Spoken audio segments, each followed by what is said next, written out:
Currencies this morning. So US dollar pushed higher yesterday, but it hit the 764 retrace of this move.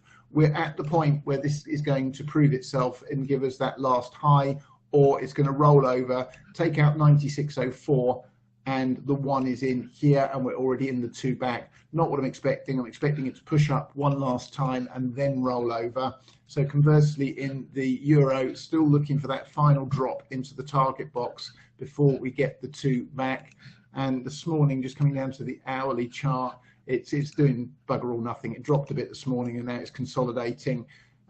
So I think this is possibly the A of this move. We get the B, C, or we've got a 1, 2, 3, I mean, in the third. Difficult to tell on a micro level, but still looking for that last low in the euro.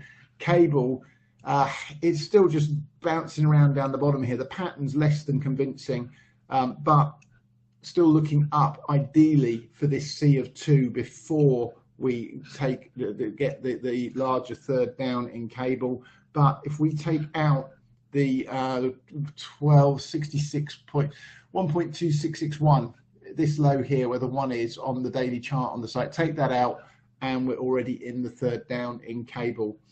US dollar, Japanese yen, again pushing up, still looking for that 115.06. It's taking its sweet time getting there, but pattern's fine, still being patient, waiting for that.